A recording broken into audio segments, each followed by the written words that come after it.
जय हिंद एवरीवन। स्वागत है आपका सरल दिशा प्लेटफॉर्म पर, जहां हम चीज़ों को आपके लिए बहुत आसान बनाने वाले हैं।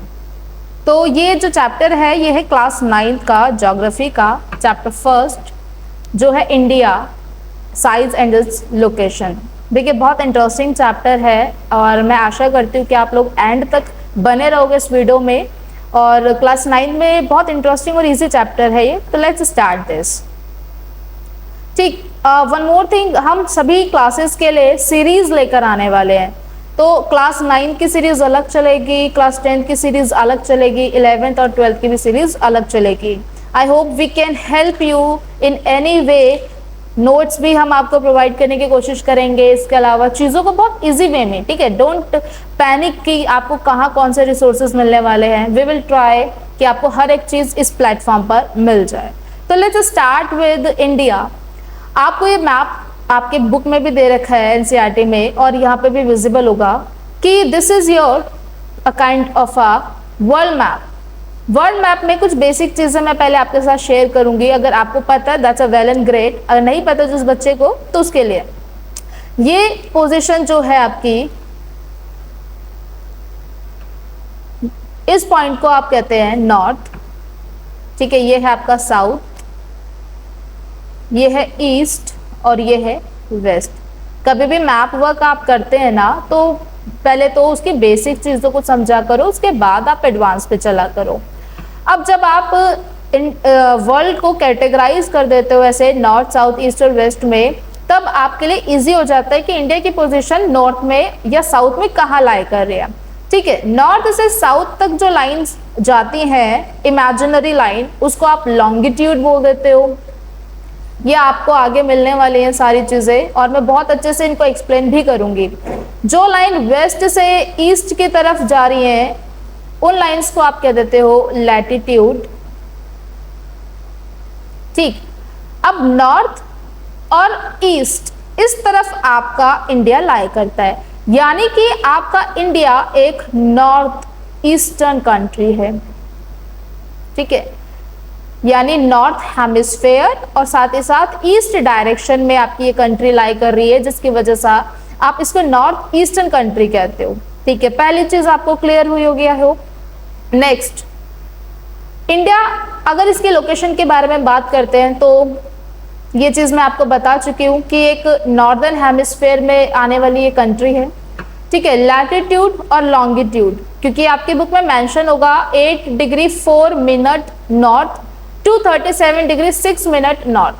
तो नाउ लेट मी एक्सप्लेन कि लैटिट्यूड और लॉन्गिट्यूड है क्या। मैं अपने स्टूडेंट्स को बहुत इजी तरीके से चीज़ों को समझा देती हूँ। जैसे लैटिट्यूड मीन्स क्या, उसमें एक वर्ड आ रहा है हिंदी का लेटा हुआ है, ठीक है। अब जो भी लाइन ऐसे लेटी हुई है ना, इस तरीके से वेस्ट से ईस्ट तक, उन लेटी हुई लाइन्स को ही आप कह देते हो लैटिट्यूड, ठीक है।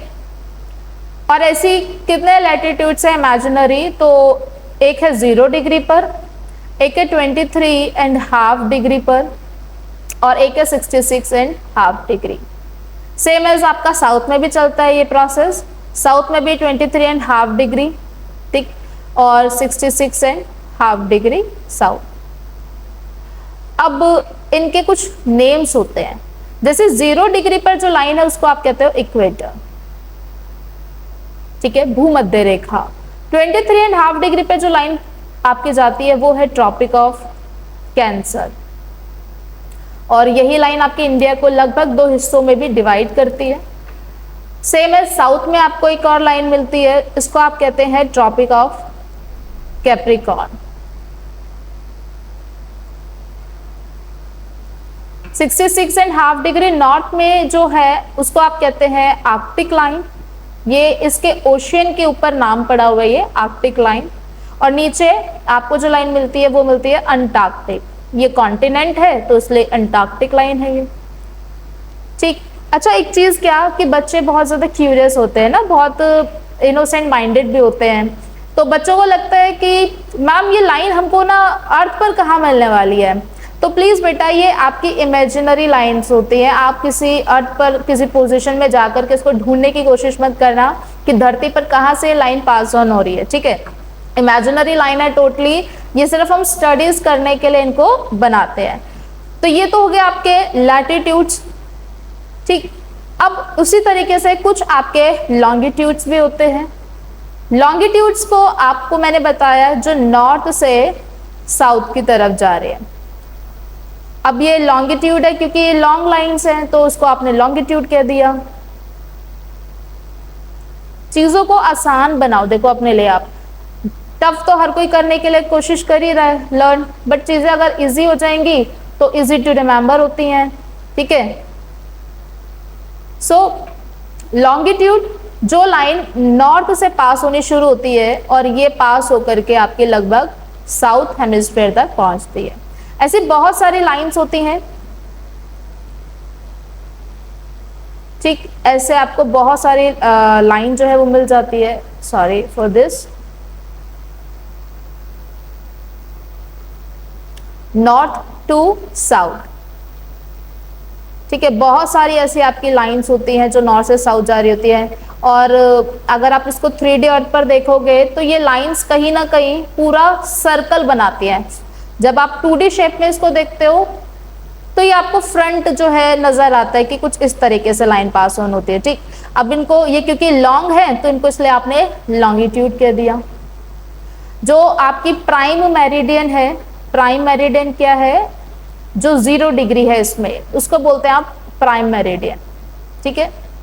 0 डिग्री पर जो लाइन नॉर्थ से साउथ को जा रही है वो है प्राइम मेरिडियन।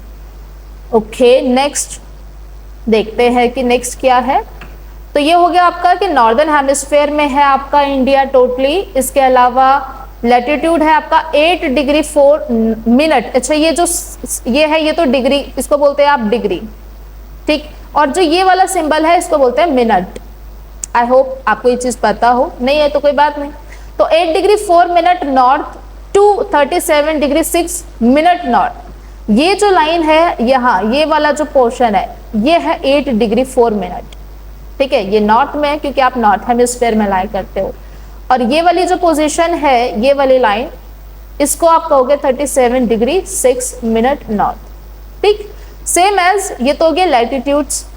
लॉन्गिट्यूड्स भी है कुछ यहाँ 68 डिग्री 7 मिनट ईस्ट, तो ये है आपका 68 डिग्री 7 मिनट ईस्ट।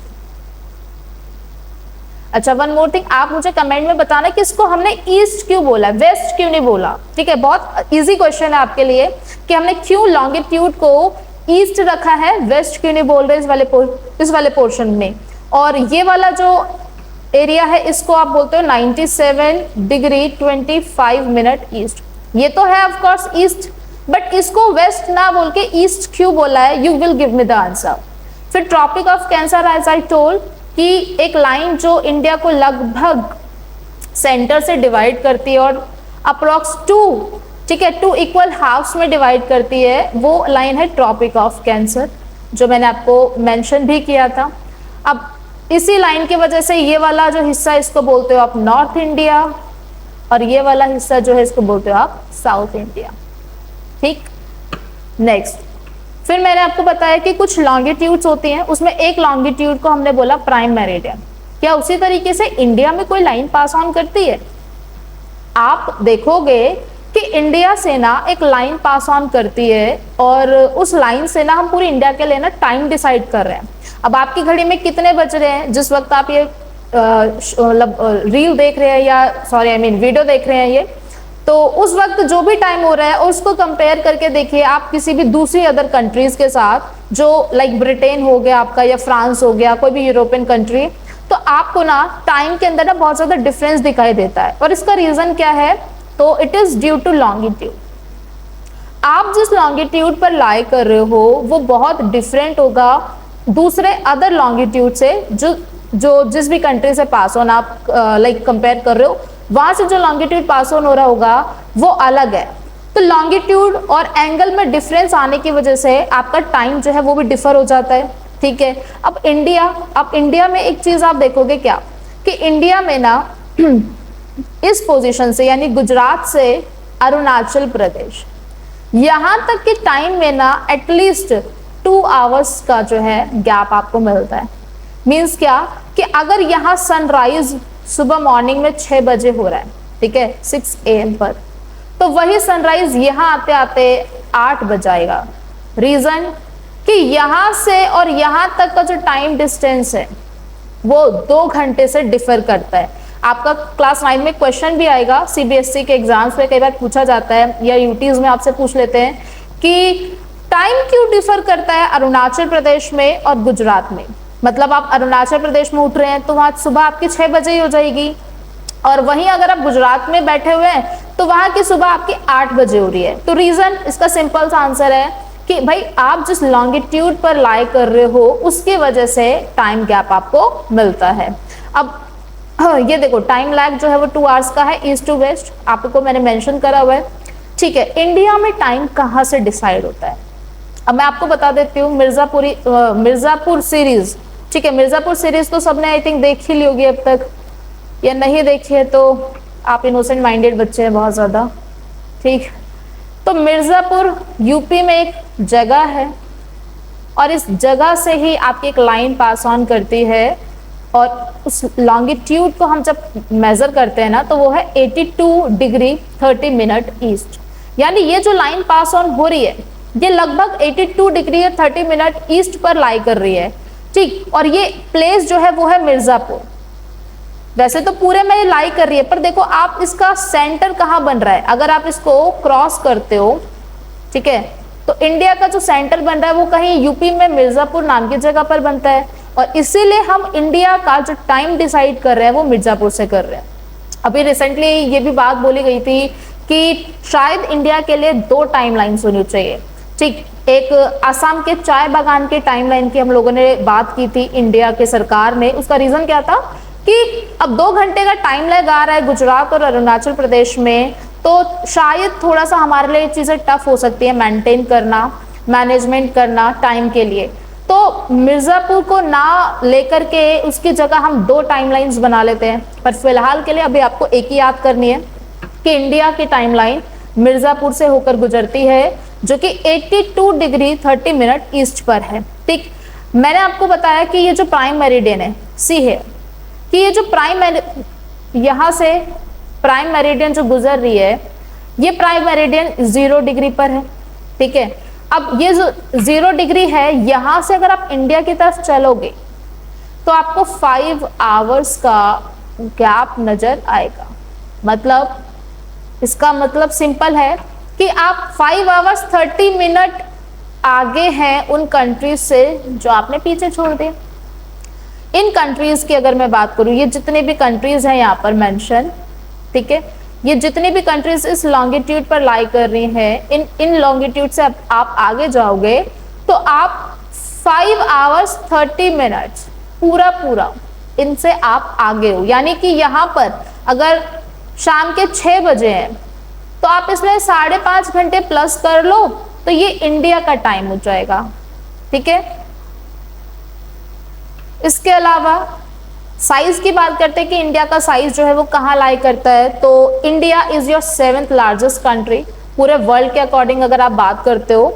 तो आपकी बुक में ना एक ये चार्ट दे रखा है, इसको आप एक बार देख लो। देखो फर्स्ट जो है कंट्री वो है रशिया, सेकंड है कनाडा। अच्छा, हमें एक क्वेश्चन आता माइंड में कि अमेरिका बड़ा है या कनाडा मैप में, क्योंकि जब आप उसको देखते हो ना वर्ल्ड मैप पे तो अमेरिका थोड़ा बड़ा विजिबल होता है, जबकि ऐसा नहीं है, कनाडा आपका अमेरिका से बड़ा है, ठीक। थर्ड है आपका अमेरिका यानी यूएसए, एंड देन चाइना, फिर Brazil, Australia, and last 7th है आपका इंडिया।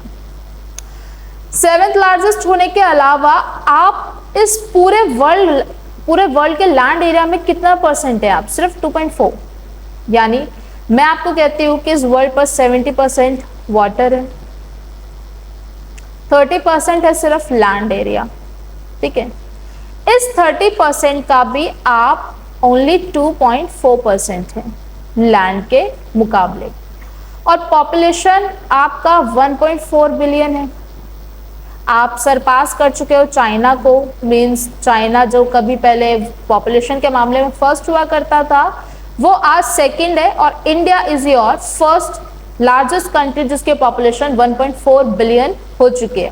सेंसस अभी आया नहीं है, मतलब जो डाटा आप कलेक्ट करते हो वो प्रॉपरली आया नहीं है, स्टिल वी आर एक्सपेक्टिंग कि शायद हम फर्स्ट कंट्री ही हैं और 1.4 बिलियन से भी ज़्यादा हमारा जो डाटा है वो जा चुका है आगे। ठीक, तो ये आप याद रखें कि you are 7th largest country और आप 2.4% शेयर करते हो लैंड के अंदर और आपका एरिया जो है वो है 3.28 मिलियन स्क्वायर किलोमीटर। ठीक है, अब एक चीज़ और यहाँ आप याद रखना प्लीज़ कि नॉर्थ से साउथ और ईस्ट टू वेस्ट आप इंडिया का कितना एरिया को कवर कर रहे हो। तो जम्मू कश्मीर और आपका ये लास्ट तमिलनाडु का पॉइंट, ये जो डिस्टेंस है ना बेटा ये है 3214। मैं आपको इरेज कर देती हूँ सो दैट इट क्लीन हो जाए, विजिबल हो जाए आपके लिए।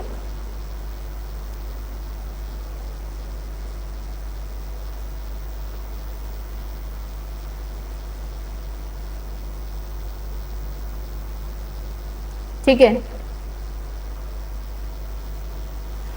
मतलब नॉर्थ से अगर आप चलना शुरू करोगे और साउथ इस पॉइंट पर पहुंचोगे जब, तो आपको 3214 किलोमीटर चलना पड़ेगा।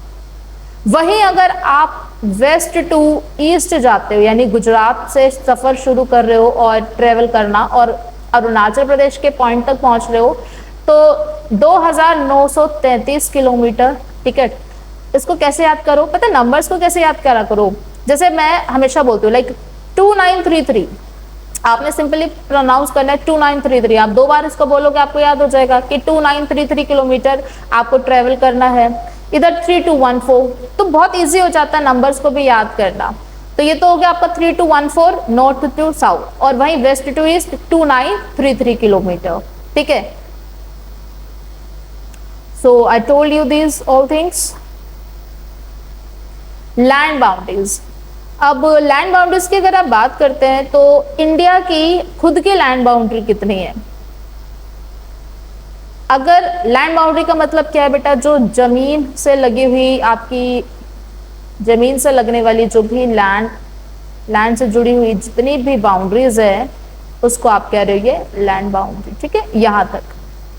और इसके बाद ये जो नीचे आपको लैंड तो नीचे दिख ही नहीं रही है, तो दिस ऑल थिंग्स ये आपका कोस्ट लाइन में काउंट होता है। लैंड बाउंड्री को देख लेते हैं। इंडिया की लैंड बाउंड्री वो है 15,200 किलोमीटर। ठीक है, 15,200। आप कितने कंट्रीज के साथ अपने इस लैंड को जो है बॉर्डर को शेयर करते हो, इंपॉर्टेंट क्वेश्चन है। 8 1 मार्क के क्वेश्चन में आएगा। ठीक है, अगर आया तो सीबीएसई ने आपको इजी क्वेश्चन देने की कोशिश करी तो कि भाई आपके नेबर्स कंट्रीज कितने हैं या आप कितने लैंड जो है बॉर्डर्स को शेयर कर रहे हो। These are your 8 countries. तो देख सकते हैं आप, पाकिस्तान है, अफगानिस्तान है, चाइना, नेपाल, भूटान, बांग्लादेश और इधर आपका म्यांमार। ठीक, श्रीलंका है आपका, ऑफ कोर्स इसके साथ भी आप अपनी लैंड बाउंड्री को शेयर कर रहे हो। लैंड बाउंड्री के बाद कोस्ट लाइन, जैसे भी मैंने आपको मेंशन करा पीछे वाले मैप में भी कि ये है आपका कोस्ट लाइन। गुजरात के इस वाले पोर्शन से आप शुरू करते हो और वेस्ट बंगाल के यहाँ पर आगे आप एंड करते हो, तो इस सारा इलाका आपका कोस्ट लाइन कहलाता है। अब इंडिया की जो कोस्ट लाइन है ना, आपकी बुक में 7,516 किलोमीटर दे रखा है। This is your old data, आप अपडेट कर लो इसको। और ये 11,098.81 किलोमीटर हो चुका है। मीन्स आप सोचो, अच्छा आपके दिमाग में क्वेश्चन भी आना चाहिए मेरे हिसाब से कि भाई ऐसा क्या हो गया कि कोस्ट लाइन बढ़ गई, जो 7,000 थी वो बढ़ के 11,000 हो चुकी है। मतलब इंडिया का साइज तो ऑफ कोर्स बड़ा नहीं होगा, समुद्र में जमीन तो बड़ी नहीं हमारी, तो ये क्या कर लिया कि हमने 7,000 से 11,000 पे अपना डाटा पहुंचा दिया सीधा।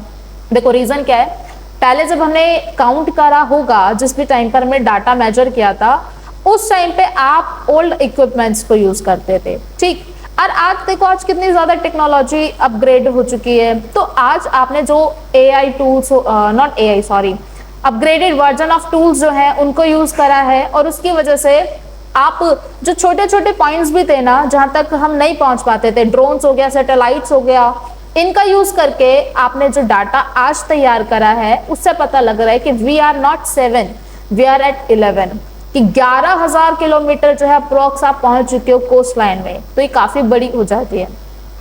देन सदर्न मोस्ट पॉइंट क्या है इंडिया का? सदर्न मोस्ट पॉइंट मतलब कि अंडमान निकोबार में जब आप जाएंगे ना यहाँ, तो सबसे आखिरी पॉइंट जो होगा आपका, वो है आपका सदर्न मोस्ट पॉइंट, और उसका नाम है इंदिरा पॉइंट। ठीक, इंदिरा पॉइंट नाम पड़ा था अपने जो हमारे पास्ट प्राइम मिनिस्टर थी इंदिरा गांधी जी, उनको सम्मान देने के लिए पॉइंट दिया गया है। तो ये ग्रेट निकोबार जो है उसमें आपका लास्ट पॉइंट, मतलब आप कहोगे कि भाई भारत का अंतिम शोर कहाँ पर है, कि आप कहाँ एंड में पहुंचोगे इंडिया के, तो इंडिया का एंड ये नहीं है बेटा, इट इज योर एंड, कि यहाँ कहीं अंडमान निकोबार में जब आप जाओगे तो निकोबार में जो लास्ट पॉइंट है उसका नाम है इंदिरा पॉइंट, जो अब फिलहाल सबमर्ज्ड है, बट स्टिल उसको आप काउंट करते हो, तो Indira point is your last point of India. ठीक है, सदर्न मोस्ट पॉइंट आप इसको बोलते हो। नेक्स्ट है आपका नेबर्स ऑफ इंडिया, कि भाई आपके पड़ोसी देश कौन कौन से हैं। अच्छा देखो, पड़ोसियों पे थोड़ी नजर रखना बहुत इंपॉर्टेंट होती है, पर्सनल लाइफ में भी, और इसके अलावा आप अगर एक नेशन की बात कर रहे हो तो भी। रीजन बीइंग कि पड़ोसी आपके ऊपर कितनी नजर रखे हुए हैं, कि आप क्या एक्शन ले रहे हो, भाई आपकी मूवमेंट क्या है, ये सारी चीजें वो देखते रहते हैं बैठे बैठे। तो इंडिया अगर जब इंटरनेशनल लेवल पर प्ले करने की कोशिश करता है कोई भी एक्शन, तो उसको पहले पता करना पड़ता है कि भाई बाकी अदर कंट्रीज कर क्या रही है। तो बाकी अदर कंट्रीज में आपको पहले पता भी तो होना चाहिए कि आपके पड़ोसी है कौन। ठीक है, तो नॉर्थ वेस्ट में आपको मिलता है पाकिस्तान, अफगानिस्तान, मैंने आपको ये यहाँ ऑलरेडी बता ही दिए, ये है सारे आपके पड़ोसी देश।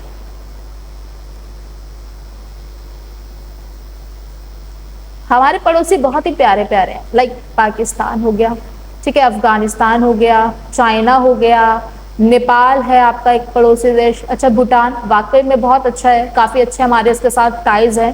फिर बांग्लादेश है, ठीक है, फिर म्यांमार है, और लास्ट आपका जाता है ये श्रीलंका। तो ये आपको, वैसे तो मालदीव भी है बट ठीक है अभी उसको हम कंसिडर नहीं कर रहे हैं, है तो पड़ोसी खैर।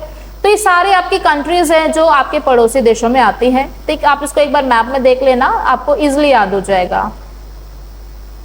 तो ये हो गए आपके पड़ोसी। ठीक है, नॉर्थ वेस्ट में जाओगे पाकिस्तान, अफगानिस्तान मिल जाएगा। अपने सर पर जाओगे मीन्स नॉर्थ में तो चाइना, नेपाल और भूटान मिलेगा। साइड में आ जाओगे तो बांग्लादेश और म्यांमार, और नीचे श्रीलंका एंड मालदीव। तो ये थे आपके कुछ पड़ोसी देश। इसके बाद इंडिया इज योर अ सब कॉन्टिनेंट। तो एक क्वेश्चन पहले ही आएगा कि व्हाट इज सब कॉन्टिनेंट, किसको कहते हैं हम सब कॉन्टिनेंट। देखो, सब कॉन्टिनेंट का मतलब क्या है कि कुछ स्पेशल फीचर्स होना। मैं हमेशा एक चीज मानती हूँ कि अगर आपको वर्ल्ड के कुछ भी यूनिक फीचर्स देखने हैं ना लैंड के अंदर, ज्योग्राफी के अंदर, तो आप ना कुछ मत देखो, इंडिया को उठा के देख लो। रीजन, अरे आपको जंगल भी यहाँ पे मिल रहे हैं, आपको डेजर्ट भी मिल रहा है, आपको माउंटेन्स भी काफी अच्छे अच्छे मिलते हैं। ठीक है, प्लेट्यूज भी आपको मिल रहा है, आपको रिवराइन आइलैंड तक भी मिल रहे हैं। अरे हर एक चीज आपको इसके अंदर मिल रही है। तो बाकी देशों में तो आपको देखने की जरूरत भी नहीं होनी चाहिए। तो इंडिया, क्योंकि इंडिया एक सब कॉन्टिनेंट है, उसका रीजन ही यही है कि इंडिया में अगर आप नॉर्थ में देखते हैं तो यहाँ कुछ आपको माउंटेन्स नजर आते हैं। ठीक है, हिमालयस। आप नीचे आ जाओगे आपको प्लेट्यूज भी मिल जाएंगे। यहाँ आ जाओ आपको डेजर्ट मिल रहा है, आपको सेंटर में सेंट्रल प्लेन मिल रहा है, कुछ हाईलैंड्स यहाँ पर आपको मिलते हैं। आपको ये पूरा एरिया जो है वो फॉरेस्ट से दिखाई देता है, कवर्ड। तो यानी हर तरीके की चीजें आपको मिल रही हैं। तो इसके अलावा यहाँ जो सबसे इंपॉर्टेंट है ना हमारे लिए, वो है आपका ये वाला हिस्सा जो है हिमालय से कवर। अब ये जो हिमालयन माउंटेन्स है ना, ये क्या करते हैं, इंडिया को सेपरेट कर देते हैं बाकी ऊपर के सभी देशों से। अगर मैं कहूँ आपको कि आप दिल्ली या इधर यूपी या बिहार जैसे रीजन में आप रह रहे हैं, तो आप यहाँ देख रहे हो यहाँ बर्फ नहीं पड़ रही है। बर्फ सिर्फ हिमाचल प्रदेश तक या उत्तराखंड तक पड़ के रह जाती है। रीजन, हिमालयस आपको प्रोटेक्ट कर रहे हैं। कैसे प्रोटेक्ट कर रहे हैं जी, अगर मैं आपको बताऊं ना, पीछे अगर आप जाओगे हिमालयस के, ठीक है, तो लेट मी शो, फिर मैं आपको बताती हूँ कि मैं आपको क्या समझा रही हूँ। जैसे यहाँ आपको हाईलाइटेड इंडिया नजर आ रहा होगा। इंडिया से पीछे अगर आप जाते हो तो यहाँ आपको जितना भी इलाका दिख रहा है, साइबेरिया, मंगोलिया, सारा ये सबसे ज्यादा ठंडा इलाका है। अब यहाँ से जो ठंडी हवाएं आपकी इंडिया में एंटर करने की कोशिश करती हैं, तो उसको बैरियर बन के रोक देता है हिमालय। ठीक है, और शायद यही रीजन है कि आप दिल्ली वासी या यूपी और बिहार के निवासी बर्फ नहीं देख पाते हो, क्योंकि हिमालय क्या कर रहा है आपके लिए, एक बैरियर बन रहा है, और ये बैरियर की वजह से जो ठंडी हवाएं हैं वो जो यहाँ से एंटर होनी है वो एंटर हो ही नहीं पाती। तो क्या कर रहा है ये, इंडिया को ना बाकी जो कॉन्टिनेंट है उससे अलग कर रहा है। ठीक है, बाकी एशिया का जो कॉन्टिनेंट है उससे अलग कर देता है, और इसीलिए इसको आप सब कॉन्टिनेंट कह देते हो। इंडिया, पाकिस्तान, बांग्लादेश, नेपाल, भूटान और श्रीलंका, इन सब के साथ मिलकर के आपका एक सब कॉन्टिनेंट बनाता है। तो याद रखना, इंडियन सब कॉन्टिनेंट का मतलब सिर्फ इंडिया नहीं है, इसका मतलब है आपके पड़ोसी देश भी हैं कुछ, पाकिस्तान भी इसमें शामिल है, क्योंकि हिमालय के बाद पाकिस्तान में भी हवाएं नहीं पहुंच रही है ठंडी, उसको भी तो आपने अलग कर दिया। ठीक है, बांग्लादेश वो भी अलग हो चुका है, नेपाल, फिर भूटान हो गया और श्रीलंका, ये सारे देश मिलकर के इंडियन सब कॉन्टिनेंट बनाते हैं। तो यहाँ लिखी भी है इसकी डेफिनेशन कि it is a distinct land mass separated by natural boundaries like Himalaya. तो हिमालय आपके लिए एक नेचुरल बाउंड्री है जो आपको प्रोटेक्ट कर रहा है। इंडिया की स्ट्रेटेजिक लोकेशन, देखो हमें नहीं पता कि भाई हमारा जो इतिहास था वो इतना बुरा क्यों रहा, या कह सकते हैं कि बहुत सारे रीजन थे भाई, ट्रेड वगैरह ये सारी चीजें थी जिसकी वजह से हम ब्रिटिशर्स के गुलाम बने थे। ठीक, बट आपको पता है कि इंडिया जो है उसकी जो पोजीशन है मैप के अकॉर्डिंग, या आप स्ट्रेटेजिकली जहां लाई कर रहे हो वो सेंटर है हर एक चीज का।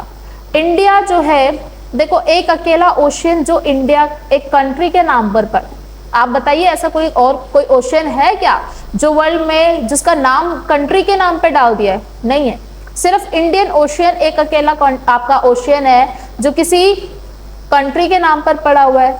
ठीक, अब इसकी खासियत क्या है यहीं से पता लग जाएगा कि इंडिया जो है हर तरीके से, आप नॉर्थ में sorry it's not north, it's your west, आप वेस्ट में भी हर कंट्री के साथ कनेक्ट हो सकते हो, आप ईस्ट में भी हर कंट्री के साथ कनेक्ट हो रहे हो। देखो आपको बहुत सारे लैंड रूट्स भी मिल रहे हैं, साथ ही साथ आपको वाटर रूट्स भी मिल रहे हैं। तो ये है आपकी खासियत। अगर कोई देश आपके साथ लैंड रूट नहीं कनेक्ट हो सकता तो आपके पास एक और ऑप्शन है कि आप उसके साथ वाटर रूट के साथ कनेक्ट होइए।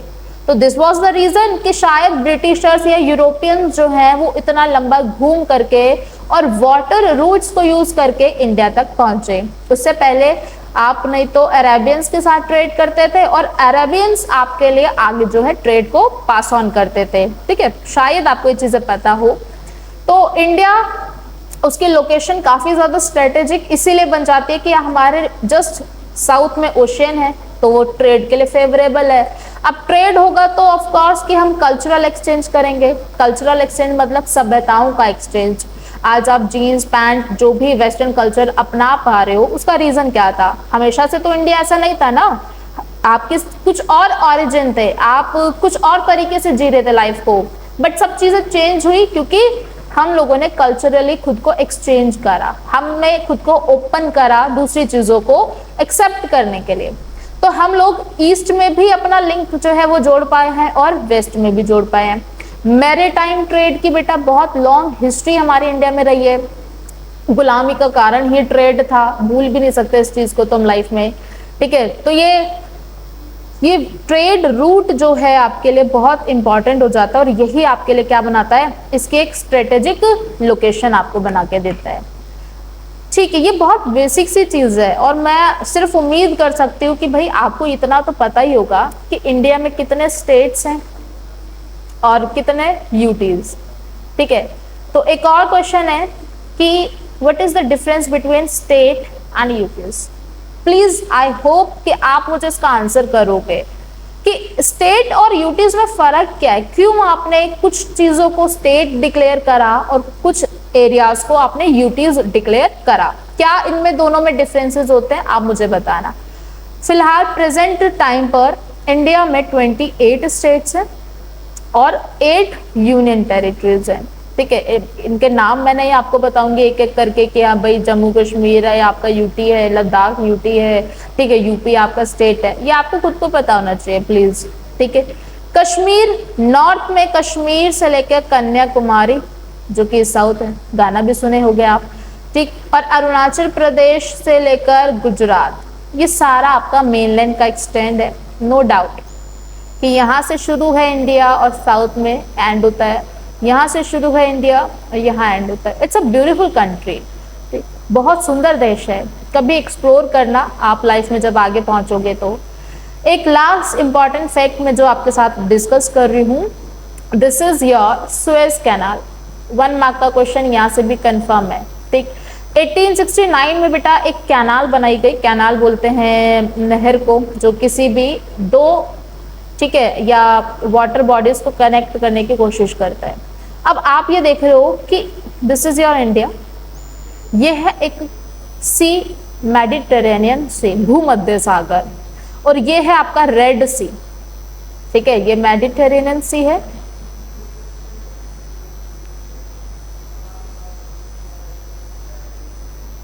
ठीक है, मेडिटेरेनियन सी, और ये है आपका रेड सी। अब प्रॉब्लम पता है क्या थी, यहाँ जो इजिप्ट है ना, इजिप्ट और ये अरेबियन कंट्री, ये लैंड के साथ कनेक्ट हो रखी थी। मतलब ये अगर इजिप्ट है तो जस्ट कनेक्टेड थे इसके साथ ये कंट्री। यहाँ पर रेड सी और ये है मेडिटेरेनियन सी, ये दोनों वाटर बॉडीज थी, पर यहाँ लैंड के बीच में आने की वजह से कनेक्ट नहीं हो पा रहे थे। तो क्या करा 1869 में ना लोगों ने दिमाग लगाया और एक आर्टिफिशियली कैनाल जो है उसको ओपन करा। मतलब हम लोगों ने इसको खोदा है वाकई में, और इसकी एक खुदाई ने हमको एक चीज में हेल्प करी, वो था हमारा 7000 किलोमीटर के ट्रेवल को बचाना। Yes, this is true. देखो मैं आपको दिखाऊं कि ब्रिटिशर्स या जितने भी यूरोपियंस थे वो बेचारे कितना स्ट्रगल करके इंडिया पहुंचते थे। लेट्स सी, यहां से आप ट्रेवल करना शुरू करोगे जब, तो ये पहले वाला रूट हुआ करता था, ये है Cape of Good Hope. This is a place called Cape of Good Hope. यहां से ट्रेवल करते हुए आप इंडिया में पहुंचते थे। अब इतना लंबा ट्रेवल कर रहे हो, सी कि कितना लंबा ट्रेवल कर रहे हो, अप्रोक्सीमेटली 12,300 माइल्स, यानी कुछ 19,000 किलोमीटर। वहीं अगर आप सीधा मेडिटेरियन में उतरोगे और इस सुएज कैनाल को क्रॉस करते हो और सीधा रेड सी से होते हुए आ जाओगे, आप 11,000 किलोमीटर को ट्रेवल करोगे।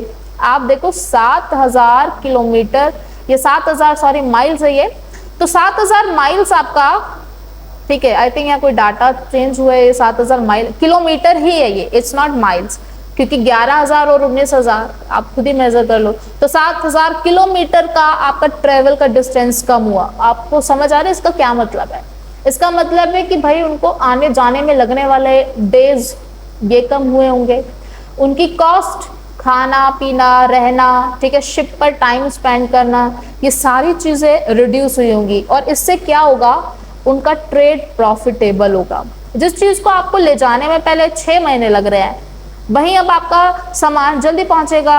आप बार बार जहां आप पहले 6 महीने में एक राउंड लगा रहे थे, वहां 6 महीने में आप 2 राउंड्स लगाओगे, तो आप ज्यादा ट्रेड करोगे। ज्यादा ट्रेड मीन्स मोर प्रॉफिट। अब मोर प्रॉफिट है तो इसलिए तो शायद ये कंट्री इतनी ज्यादा अमीर बन गई, और इसका रीजन था शायद सुएज कैनाल का ओपन होना। तो 1869 में सुएज कैनाल ओपन हुई है, इस फैक्ट को आपको याद रखना है। सुएज कैनाल एक मैन मेड कैनाल है, यानी कि इंसानों ने खुद इसको कंस्ट्रक्ट करा है, नेचुरली ये नहीं थी। ठीक है, तो आई होप कि आपको ये सीरीज पसंद आएगी, और चीज़ों को मैं इजी वे में आपको कराने की कोशिश करूंगी। जो इम्पोर्टेंट है ना, सीधा उस पर मैं जो है जंप करूंगी, कोई फालतू की चीज़ें नहीं। जो चीज़ें ऐसी नहीं कि कोई कहानी मैं आपको बैठा के पढ़ा रही हूँ, फैक्ट है उसको पढ़िए और ख़त्म कीजिए। ठीक है, बहुत ज़्यादा लोड नहीं लेना है लाइफ में, प्लीज़। हाँ, मेक इट सिंपल। हमारा हमेशा एक मोटिव रहा है सरल दिशा, मेक लर्निंग सिंपल। तो आई होप कि लास्ट में जाते जाते आप इस पूरी वीडियो को देख करके आए होगे और आपको चैप्टर समझ आया होगा। ठीक है, तो मिलते हैं नेक्स्ट वीडियो में। Thank you so much.